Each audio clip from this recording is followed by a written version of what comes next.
legislature legalized unverifiable voting in 2000. Like you said to Trump, but they're getting beauty. They said, go out there and rob these houses and bring back the bounty, and then that'll pay your way. Because Republicans who get endorsement from Georgia carry that they mean anything. You can't sit on the sidelines any longer. You must get involved in the game. This is your sign.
Good evening and welcome to Small Town Underground. It's your favorite piece of garbage. Roy Hambrick from Small Town Underground, as Joe Biden has called us in the last couple of days. I apologize. We were having a little bit of technical difficulty here because for some reason these programs update and my restream is completely updated and it's given me a crazy fit. So I'm not sure if we're actually live or not because the whole interface has changed. So I have everything inputted and I'm going to be pulling up the comments and looking and checking to see. But either way, David, we're recording the show this evening. So if we have a problem with the stream, it means we won't be able to take comments, but we're definitely going to be able to get this out. Okay? Fair enough? Fair enough. Hey man, well, everybody tonight with me, before we get started, something heavy on my heart. I just want to send special thoughts and prayers out to Judge Paul Nally and his family. He passed away yesterday, a great man. I'm very grateful that I got to work with him on a few things and let him kind of share his knowledge of grand juries and everything that the man was a wealth of knowledge. I mean, he will be missed, but I just sent a special prayer to his family. I could not be there tonight at his visitation, but I had some friends go. And as always, we love you and we pray for you, Judge Nally, and your family. And so tonight we have a special guest, David Cavender, and David is running for the Cobb County Sheriff. Cobb County, Georgia, and I'm super excited to have him with me tonight. We tried a few months ago during the primaries to get together, and he's an officer of the law, and he works a lot, and as do I. So we kind of never could make it happen. However, we're trying to get this going before election because Cobb County needs David Cavender as their sheriff, and we'll probably share some intuition as to why. But welcome to the show, David.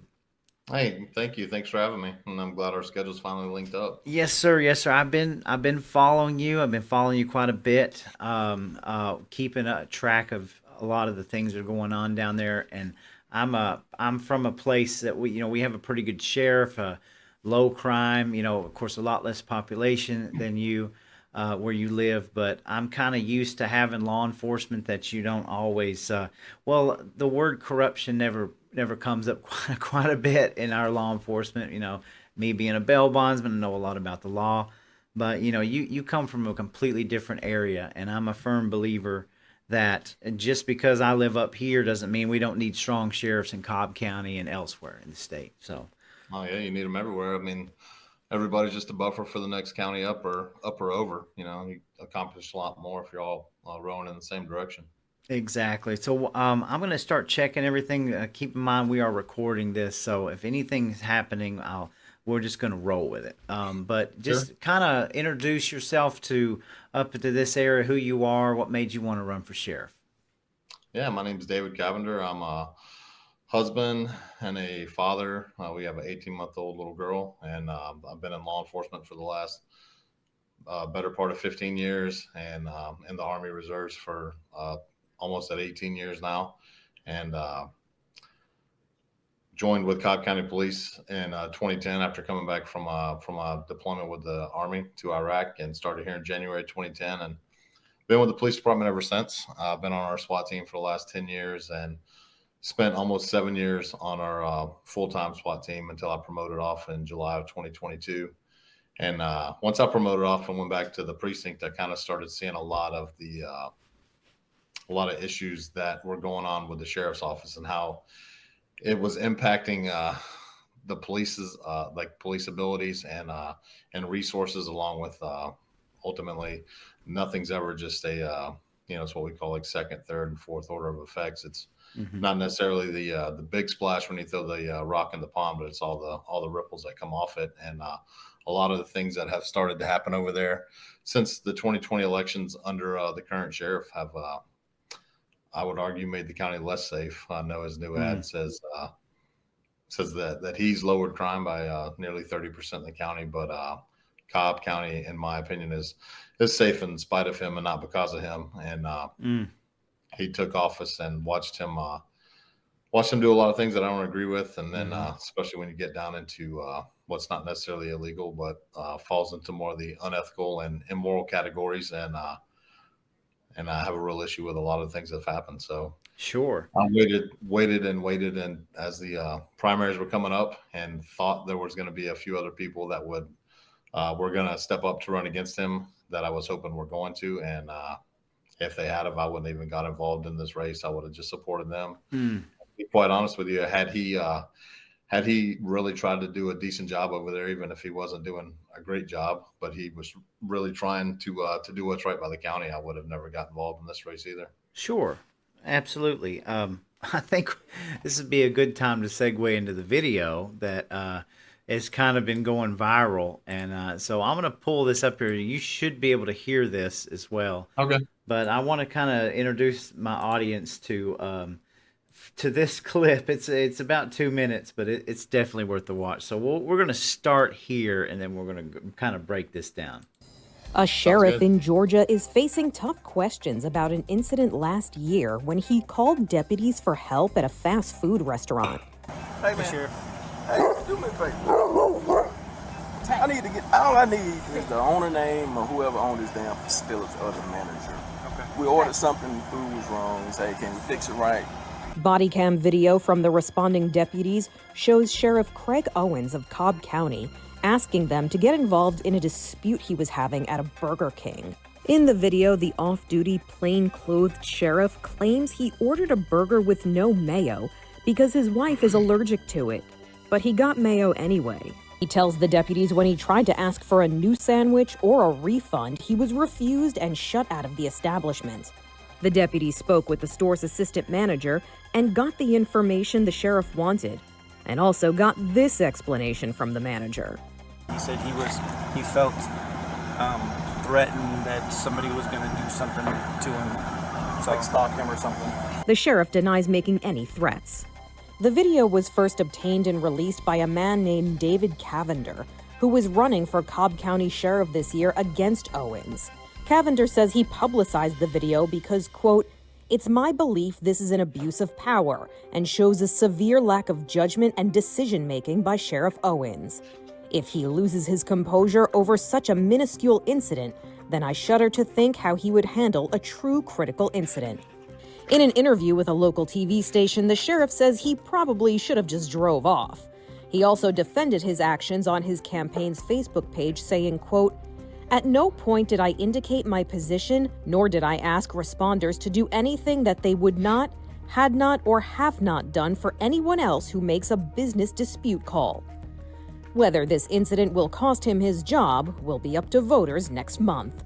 For Inside Edition Digital, I'm Mara Montalbano. Wow.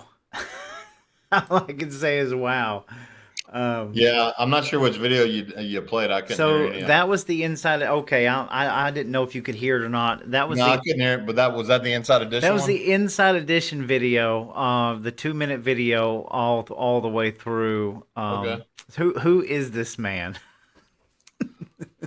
Yeah. Inside Edition did a pretty good clip, fairly unbiased and neutral, just presenting the facts. So some of the other ones they weren't terrible, but they definitely threw some softballs, I think, to them.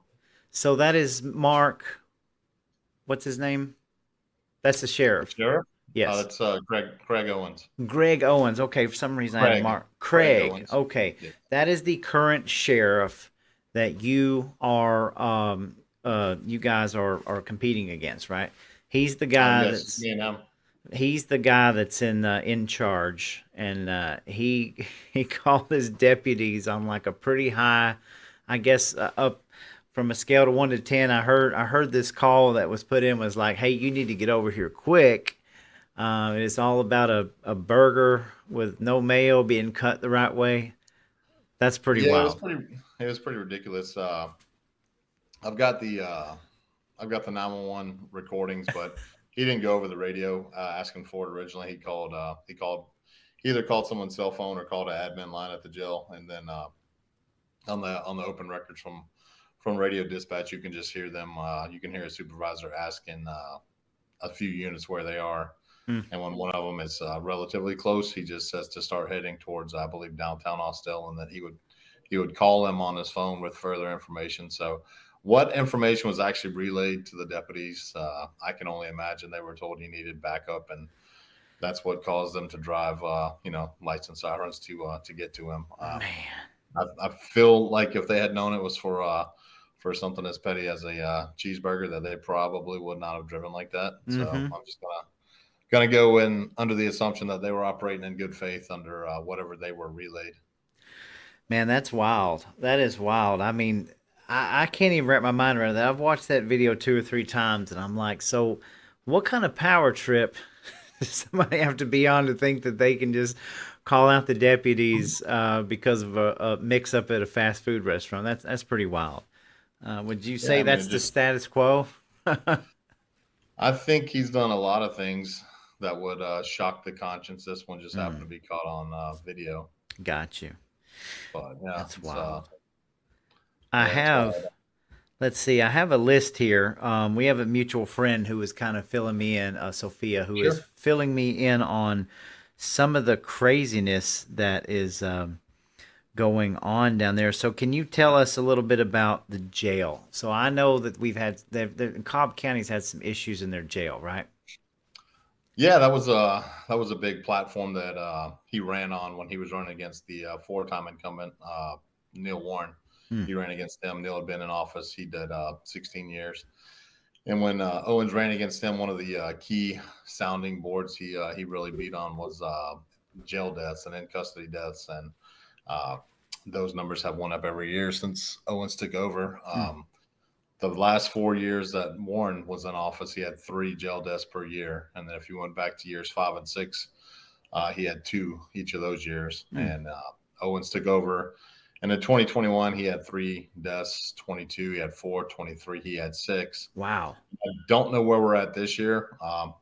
He ran on a platform of transparency, but he's anything but transparent. As we're suing him right now for open records violations. But so I don't know where the in custody death count is at this year. But I know he's the first sheriff in Cobb history to have allowed a Fulton County inmate to murder another Fulton County inmate in Cobb County's jail. So that was my kind of next question. When we talk about deaths at the jail, I mean, obviously we understand people get sick and die, but we're talking about this is some murdering going on. Yeah, and I believe, to be fair, this is the first murder, but one is I would argue too many. Yeah, sure. Yeah, but especially, I've been opposed to us housing Fulton County inmates in Cobb County since he started doing it, and I believe we have somewhere in the neighborhood of 200 Fulton County inmates that are here and being housed in Cobb County. That, of course, Fulton County pays to house them here, but I doubt seriously they pay for the damages that their inmates are doing to the facility, and I doubt seriously they're going to reimburse the lawsuit that's sure to come from this murder. Right. Well, what would be the reason that you guys, Cobb County, would be housing Fulton in the first place? Fulton's jail, I believe, is kind of in repairs, and then they also are overcrowded. So Cobb's not the only place. I believe Cobb, Clayton, and maybe one other facility Fulton contracts out to house some of their inmates. That's right. I forget about the Fulton County. That jail's in pretty rough shape. I get it. So, because I kind of know how that works. We have a county up here that we have, houses in different counties. So, yeah, I got you. So, and that happens sometimes, but I'm just against. I'm against bringing in more inmates that are going to tax our resources when the deputies are working in the facility to watch Cobb's inmates are working understaffed. If we've got plenty of staff and plenty of room, then by all means, we might be able to do it safely. But when you've got the jail running understaffed with mandatory overtime and deputies working woefully understaffed, which puts not only them but the inmates at risk, then I think we should probably step it back and cover our own responsibilities first. Sure, absolutely. Yeah, so I had that one tidbit, like the in 2023. Let's see. So I also hear that there's some event cars. Is that worth talking about? I was just told by the grapevine that they do like tailgate parties and they got some pretty extravagant cars. Yeah, so if you watch, I think it was in 2022, maybe in 23, Pat Labatt, I think it was WSB really, they caught him with his Mercedes-Benz Sprinter van party bus. The taxpayers had a real issue with it in Fulton County because I think he bought it in 2020, and it was nearly $200,000. So there's some BOC meetings in Fulton County where he really kind of got hit hard on questions as to his spending, and then he of course tried to spin it as I believe he called it a mobile operations center or something along those lines. There's no computers, there's no screens, there's no nothing in it, but massage and roller chairs and everything else. But the funny thing is, Cobb County has the exact same one, and so Pat got blasted out on his. Then Owens hid his in a roll-up facility at the jail and has not brought it out very much. I see. Since. Once we got pictures of it and really started calling him out on it, though, some of his defenders came quick and called it I forget what they called it exactly, but they said they used it to transport people to training to cut down on cost, which I've got some of their travel expenditures where people flew to all these locations and then they also drove that bus there. So I don't really understand where they're cutting down on costs, and if they really are using it to go to training, then why haven't they been using it? So. Well, it sounds like me that Cobb County must be a pretty safe place. Everybody's kind of partying, having a good time. What is your crime like in Cobb? Well, I think that would that statement and some of the stuff the sheriff has put out would also make you question why he's had his own executive protection detail since he took office in 2021. Oh, really? He's got his own Secret Service, huh? He's got his own. Yeah, they got their own special badges and everything. They're gold inlaid. They say executive protection, and again, he was he was a major with the Cobb County Police Department for he worked for us for a long time, and he never needed a protection detail at that point. Neil Warren never needed an executive protection detail when he was the sheriff, but somehow, as soon as Craig took office, he needed and it's hard to get exact numbers because, again, while he ran on transparency, he's anything but transparent. But there's at least 6 people that are involved in it, to include the 7th person that kind of manages it. But yeah, drivers, executive protection guys with submachine guns and everything else, all while he walks around and tells. Now, does he pay? Everybody that, Does he pay for that out of pocket, or is that on the taxpayers? those are deputies that the taxpayers pay for. I see. Okay. Wow. Yeah, which is, again, like we talked about earlier, everything's compounding or cumulative, right? So if you look at the cost to hire one new deputy between salary and fringe benefits, a day one deputy costs nearly $100,000. So wow. If that unit was staffed with brand new people, which it's not, the taxpayers would be footing the bill for almost $750,000, and that doesn't even include equipment and vehicles that they have. Wow. So there's one other that I'm trying to paint a little picture here, but there's one other thing that we had, the horse detail. So it wasn't just any kind of horse detail. I was told that they bought like actual like Clydesdale horses. They bought Clydesdales, yeah. He's got Clydesdales. He got 7 of them. That's fancy. It's a great showpiece for nobody that wants them, because he'll say he takes them to the Battery and the Brave Stadium, but that's not even true because they don't want them there.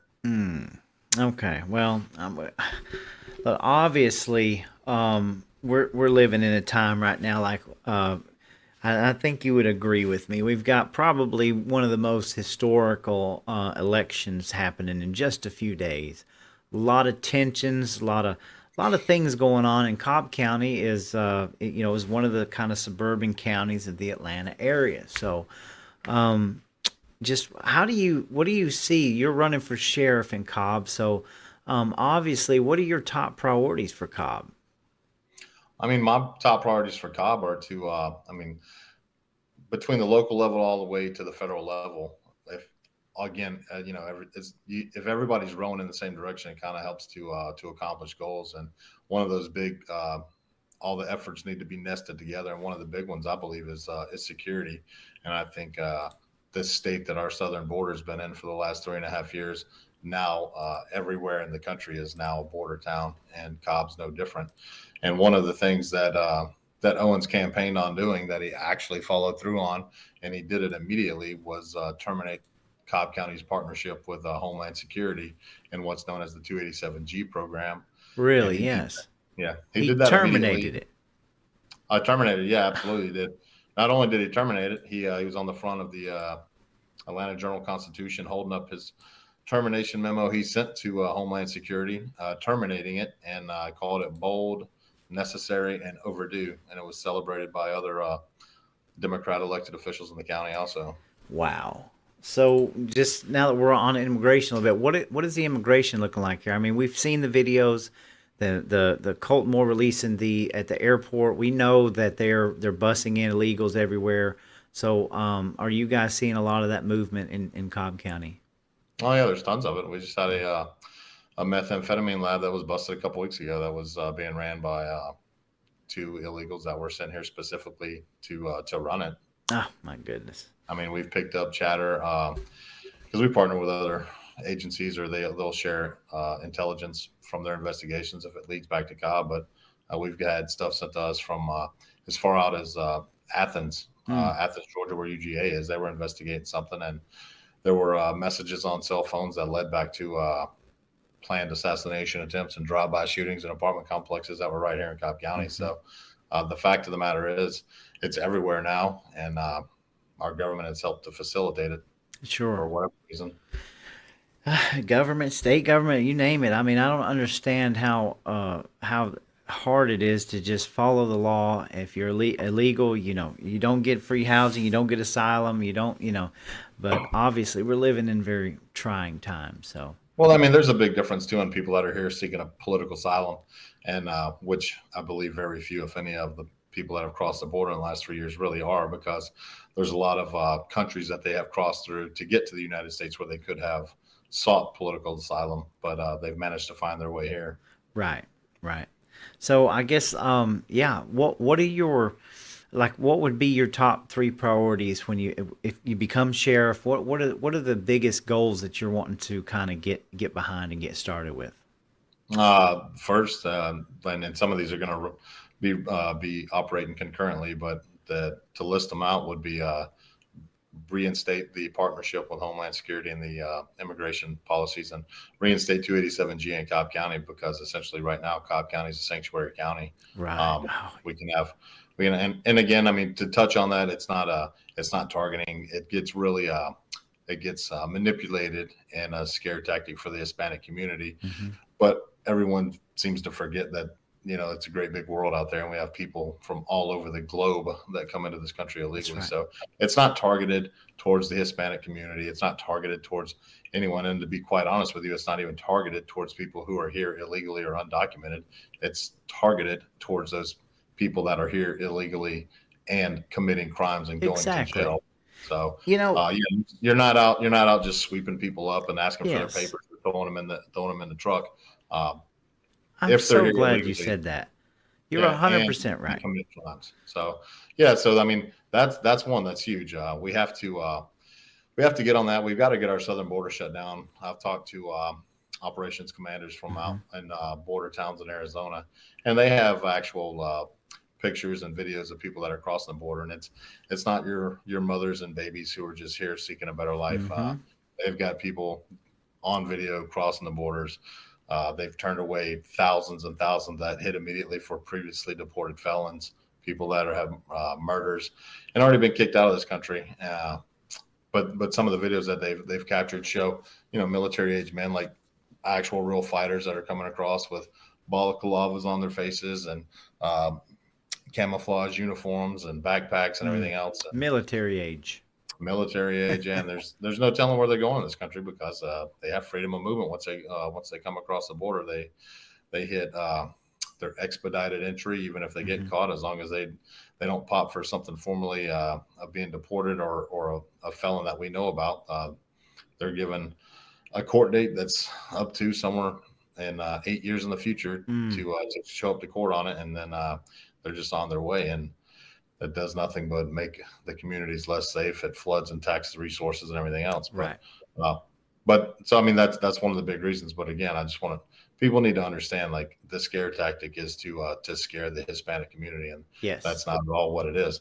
But yeah, so that's one. Two is to send Fulton County inmates back to Fulton County. I hate it that Fulton County's jail is overcrowded and understaffed and falling apart, needs repair, but that's Fulton County's problem to deal with, not Cobb County's problem, because they're coming up here, they're destroying the facility they're in. There's been instances where they attack the deputies that are working there, and to be quite honest with you, we don't need to be paying out lawsuits because Fulton County inmates murder Fulton County inmates. That burden needs to stay on Fulton County. So Fulton County inmates will go back, use those resources to shift over into Cobb's adult detention center, so that our jail is properly staffed and fully staffed.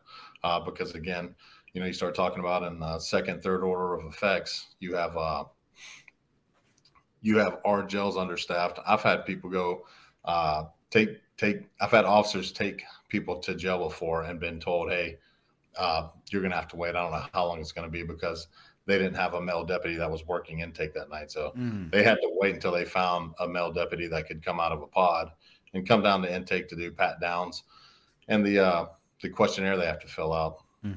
So all of these things, and that's why I say Cobb County is safe in spite of Craig Owens, not because of Craig Owens. A lot of counties, sheriff's office do run full service sheriff's agencies, which means when you call 911, the sheriffs are who's coming to answer that call, and Cobb County is not structured that way. We also have a county police department. The cities that have incorporated, several of them have city police departments. So in Cobb County, when you call 911, the police department is coming. Not to say the sheriff's office won't respond, especially if we request for backup, and they will, but that's not their primary function. Their primary function is to run the jail, to run court security, Mm-hmm. to serve civil papers, to serve warrants, and a list of other things that they're constitutionally required to maintain. But when you have, I think it's fair to say mostly across across the state and probably across the country, a lot of law enforcement agencies are running very short. So when you have someone go to jail and then they're out of service, or 20-30% of their work shift on shifts that are already running 20 and 30% short, then your manpower on the roads decrease drastically. And that's if they're even admitted into the jail, because now it's become common practice for the nurses that he has at the that work intake.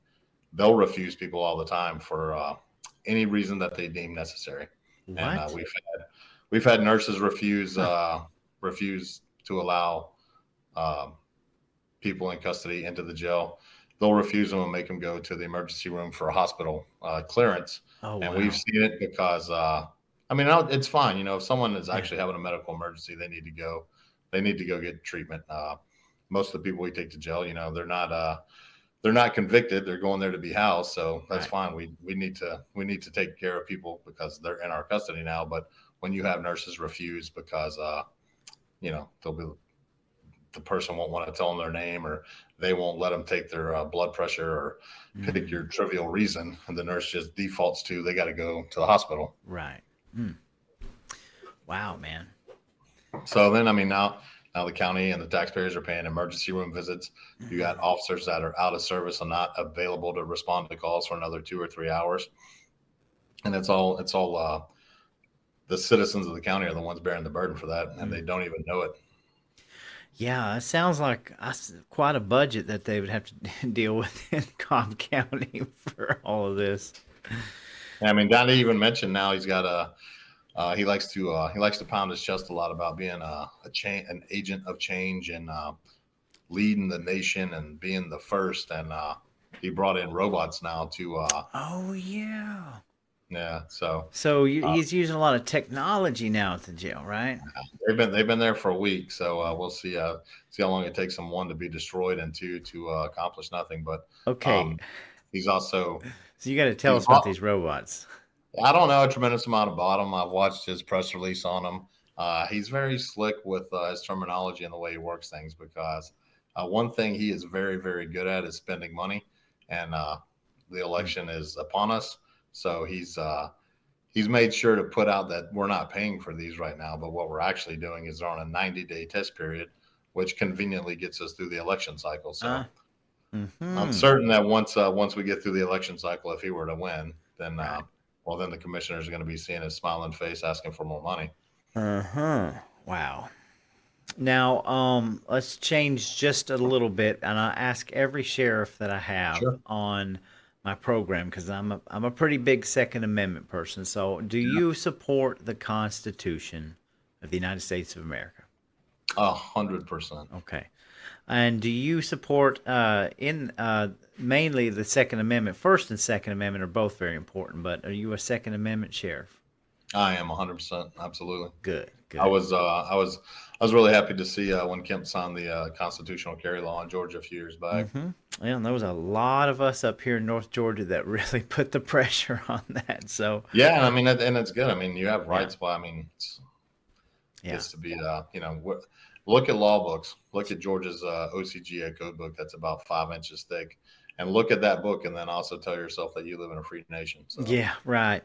Well, and and along with the responsibility of the Second Amendment, obviously, you work in law enforcement all the time. There's a balance there. You've got good, God-fearing people, non-criminals that own guns and use guns, but you have to deal with a lot of the criminal elements who just don't care about a Second Amendment. So, sure. Obviously, we want to get guns out of the streets, out of people that, criminals' hands and that kind of thing, but it's got to be a delicate balance there, of course. But well, yeah, every convicted felon or murderer or person that's committed armed robbery that's running around with a stolen gun, let's just say they've already broken several laws. So I don't really think the the Second Amendment is really all No. that important to them. So They don't even, yeah. everybody that harps on gun violence and we're going to take your guns and repeal the Second Amendment, it's really going to do nothing. It's to make violence skyrocket. Sure. Just like schools and places where you don't have guns that make perfect targets for people to prey on Yeah. the weak, Yeah, a lot of active shooters, funny enough, take place in gun-free zones. Absolutely. What are your thoughts on our schools? Obviously, we want to protect our children. Do you have any sort of plans in your head about how to make Cobb County schools safer? And again, that's a tough nut to crack. I think our children are our most precious resource. Cobb County also has their school police. They have Cobb County Public Schools has their own school police agency with their own chief and their own officers and everything. What I do think is as an avenue would be a partnership with the school police if they needed additional resources or any other types of things like that. But I do think the safety of our children is the most precious thing that we have. I was talking to a gentleman this morning about different technologies and things like that to try to improve school safety. Mm-hmm. I know Devin Seaball, who's a state rep in Georgia, and the guys down at the Capitol passed a bill last year that gives each school somewhere in the neighborhood of $50,000 a year to use for school security, and whichever way that school system I think it's broken. I'm not sure if it's all to the superintendent for that school system or each school specifically to determine how they use it, but it's broken down to allow some freedom on how they think the best way to implement safety measures for their schools and wherever they are. Mm-hmm.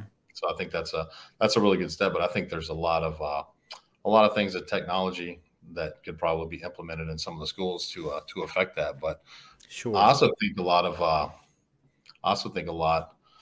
of where we've gotten in a society is that all these things are illegal, right? It's not the guns. I mean, I've had a gun sitting around my house for 20 years and not one of them has jumped up and killed someone.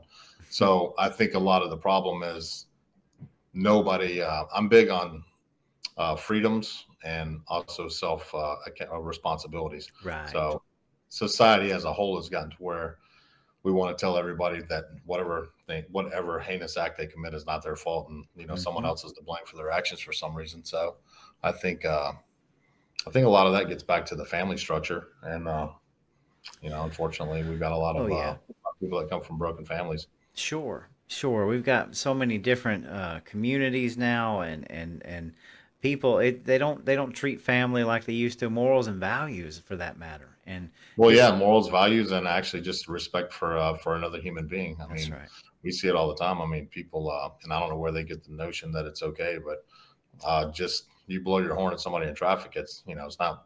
People used to wave their fist out the window, and now if you put your blinker on and move over on somebody, and you legitimately didn't see them, they may start shooting at you. I know it happened last week on 285. So my God, I don't know. There's no consideration for your fellow human being anymore for some reason.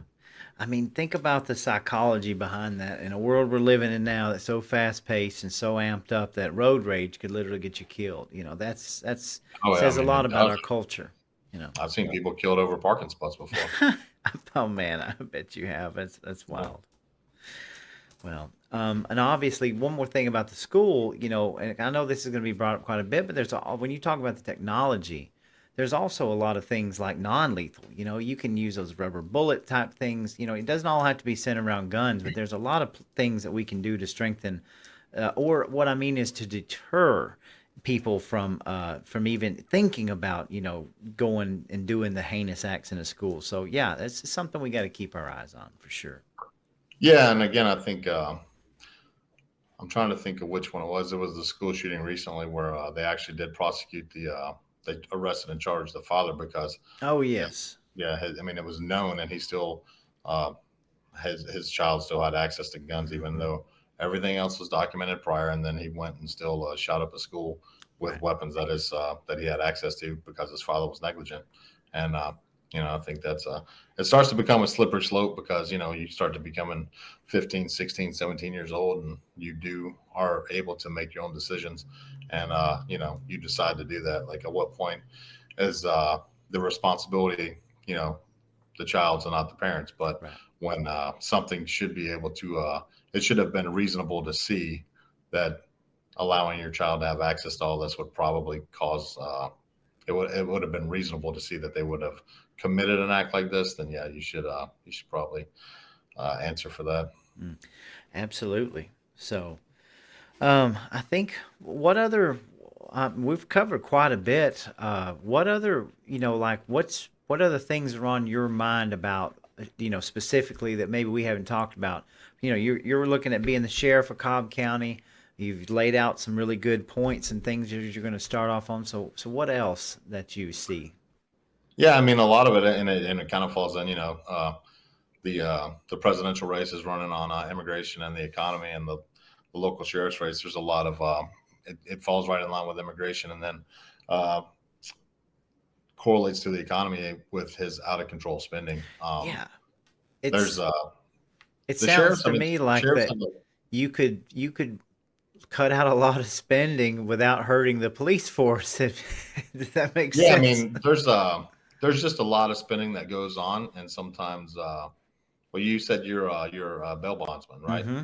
That's right. Okay, so if you looked at the Merida Daily Journal did a reporting the other day. They ran an article on donation reporting in the sheriff's race from this last reporting cycle that ended on September 30th, and the article did point out that Owens has max donors from 5 of the bonding companies, and I believe there's only 5 bonding companies in Cobb County, and they're all max donors. So the reporter actually reached out to the Georgia Sheriff's Association, and their comment was, in Georgia, the sheriff has full discretion over what bonding companies work in their counties. That's true. And that they recommend to the sheriffs that they keep bonding companies at arm's length to avoid any look of impropriety. Mm-hmm. And then you can look at his reporting and you see like all these bonding agencies have donated heavily, or if not max donated to his campaigns. Mm-hmm. If you look at his Sheriff's Foundation, they also donate heavily to that. Right. And then they all have his campaign signs in their parking lots. I see. Yeah, there's and yeah. while we're on, I mean, you get into talking about a lot of that. And there's vendors too. I mean, sole source vendors. I've worked with sole source vendors before because they generally have a piece of equipment or technology that is proprietary, and they're the only ones that sell it. And things like that are used for the justification for a sole source bid. You don't need 3 bids because you can't get 3 bids because 3 people don't make it. Mm-hmm. You can only get it from this one vendor. And that's some of the justification for it. So that's a big one because then you have, because you can look at some of his vendors, one specifically that has gotten, over the last 3.5 years, they've gotten over $640,000 in contracts from sole source bids. Wow. And one of them's uniform pants that they say are custom, which they're not custom because they bought the same pants before from another vendor for 25% less. Right. But the justification was that they would provide extremely small sizes and extremely large sizes for the same price that they provided the rest of them. The only problem is the other 600 people in the agency that wear them are they're charging 25% more for. So, my goodness, no, I'm just sitting here thinking. I know a lot about what you're talking about. You are right. Your sheriffs in Georgia, they have full discretion. But it's like night and day up here. We don't have near the politics, and we've. Our sheriff is going to do another term. He's been in 30 years. I don't know if you know who Steve Wilson is, but he's been a really good sheriff over the decades. And like I said when I started up here where I live, you don't really associate the word corruption with the police. I mean, everything has its ups and downs, but up here generally, I think we have a good police force, but it sounds like Cobb County is just kind of the Wild West. It needs to be reined in, right? Yeah, and I mean, and the agency itself, there's a tremendous amount of really really quality people that work at that Yes. agency. It's just the upper leadership has Yes. kind of went astray, I would say, in Hmm. the last few years. And I think a lot of it too comes down to what party you affiliate yourself with, and that's rather disgusting. I'm sick of the partisanship so much. Yes. I don't even think a sheriff should be a partisan race, to be quite honest with you, Right. because you need to work with everybody in the community, and so many times you get shut down immediately because you're either a Democrat or Republican, and Yes. it's stupid. I kind of agree with you on that. And I'll tell you, if we had measures in place where we had truth, transparency, accountability, you wouldn't have to worry about the politics that somebody is under, because you'd be doing things the right way and it would benefit all the people in one way or another. So I Yeah, that's what I appreciate that mean. you We say said it all that. the time. It's like it's not really that hard to just do what's right. Exactly. The sheriff is the highest law of the land in every county. They have a responsibility to serve to protect the community, right? So when you have these like you said, partisan politics, absolutely. If the people are just doing their job right, you wouldn't have to worry about that. So, Yeah, I well, mean, I've said it the whole time. You should run. You should make your decisions based on what's best for the community you yes, serve, uh, the staff that work for you, and the inmates that are under your charge that you're responsible for. He also has he's got some programs that he claims are in place that are partnerships with I believe IBEW and some of the other hmm, trade schools unions. and unions. Okay, Yeah, so that I think it is stupid. I do agree with him. I mean, we do see a high level of the same recidivism. Uh, so we run into the same people a lot. So I do think it's kind of flawed thinking to think if we just lock this person in a box for 6 months and put them back out, they're going to suddenly know how to live their life better. hmm, So I do agree there should be something there, but you'll hear him say, because he said it at a lunch I was at the other day, that while people are in his jail, they go through these programs and get out making $35 to $60 an hour.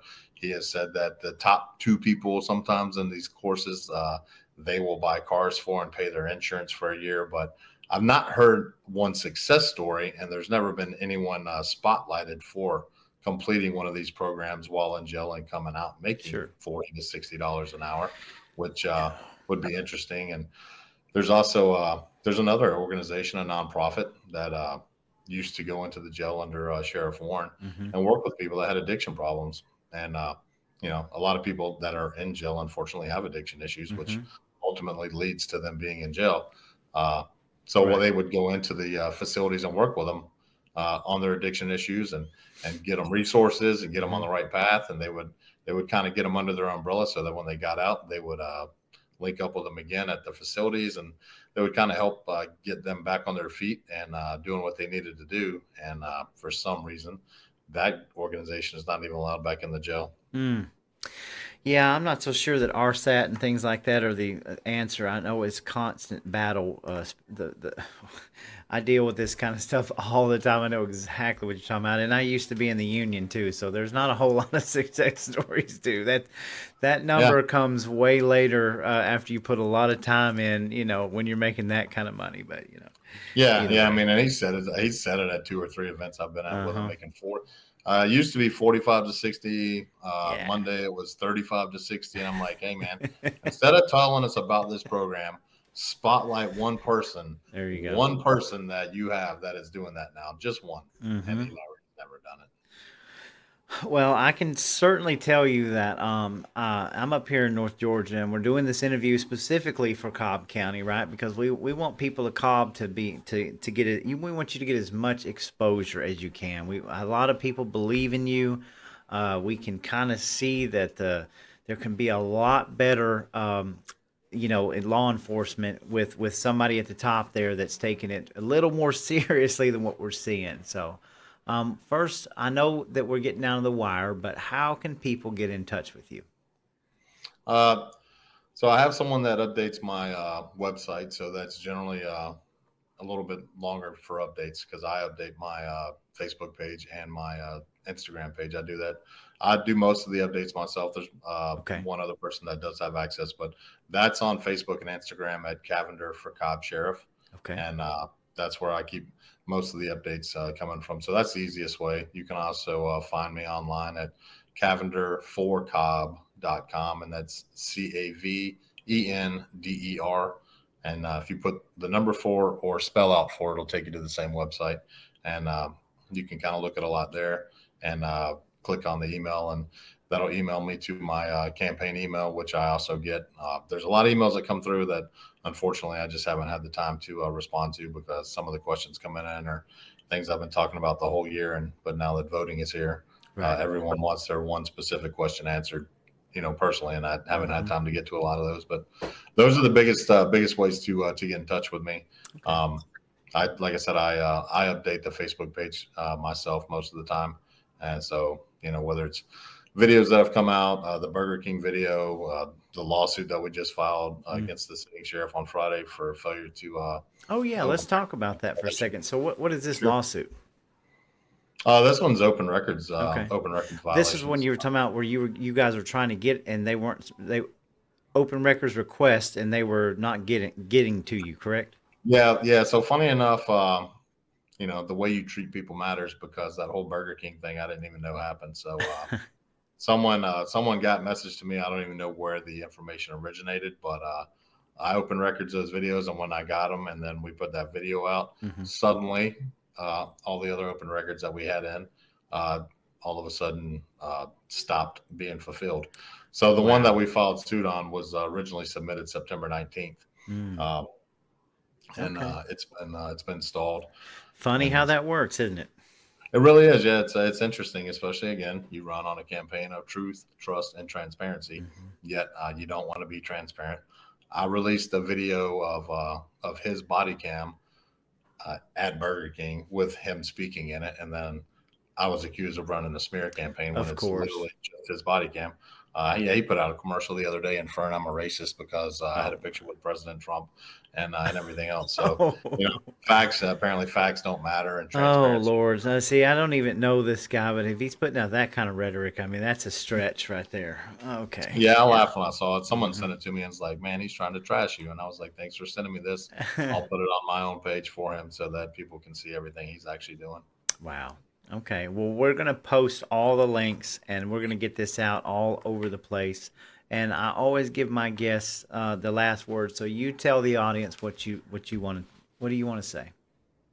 I just want to say elections have consequences. And when I interviewed with WSB about the whole Burger King thing, I think it's a disgrace. I think as the highest law enforcement official in counties that you should set your egos aside. You should do what's best for the county and for the community. And to be quite honest, had he been doing or trying to do a good job, even if he was struggling, even if he may be failing at it, but he was trying to do what's best, I would have never entered this race to begin with.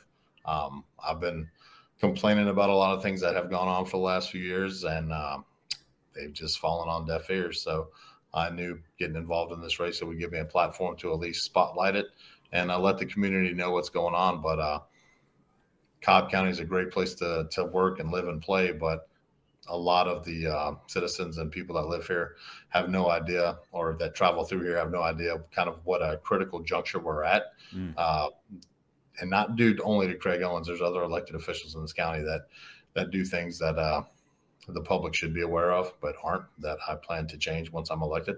Right.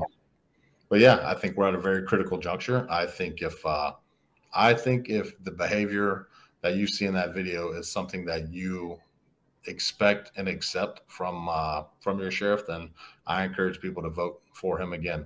But I wholly encourage people to do the research, to look at the individual, to look at the things that they do, and vote based on the individual, not party lines. And I think if they do that, then this election will have some results that people weren't expecting. Sure. That's 100%, man. And I just want to say, I mean, I've heard nothing but good things about you. I know that we're going to keep an eye on your campaign. We're doing a watch party up here, and so nice. You are on the list for us to keep our eyes open for. And man, I think we've done a pretty good little show here. I think we covered everything, and I hope that you'll be a friend of the show. I'm rooting absolutely. for you. You got my number, so yes. we'll see if give me a call on election night, and we'll see if we can get something going. We'll probably, I'm sure, have a live stream going at some point that night. So Sure. yeah, we'll definitely reconnect after next week. Yeah, and if you make it across that finish line, man, we want you to be one of those exemplary. We want you to be the examples all across the state. We're going to have stronger sheriffs all over the state as we go through this together, where it's no longer business as usual. The people are awake, alive, and well, and it's all of our responsibility to work together to, like you said, bring the transparency in, get rid of all the fat, and get back to basics here. That's what we need to do. So. Oh, 100%. Yeah, I'm certain that things will probably be a little more difficult than I give them credit for right now, but I just don't think it's that hard to do what's right when that's your focal. And Yes. I believe a lot in self freedoms and self responsibilities, and people should be able to come to Cobb and live their lives freely. But people that come to Cobb and want to victimize our citizens should know that's not going to stand, regardless of where you're from or anything else. You come to Cobb and you violate our citizens or victimize our citizens, we're going to hold you accountable, and that reputation needs to be restored. But if you want to come to Cobb and live life and be a good citizen, then that's what we're looking for. So there you go.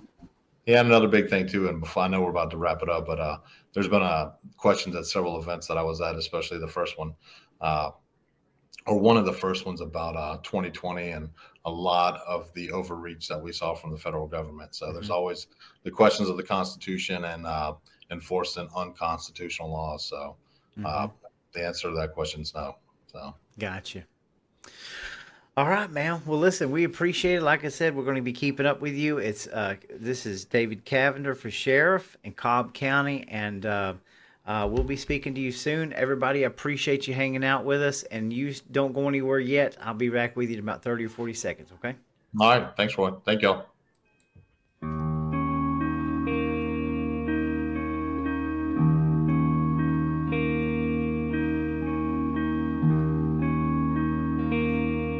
Legislature legalized unverifiable voting in 2000. Like you said, to Trump, but they're getting beauty. They said, go out there and rob these houses and bring back the bounty, and then that'll pay your way. Because Republicans who get endorsement from Georgia carry that they mean anything. You can't sit on the sidelines any longer. You must get involved in the game. This is your sign.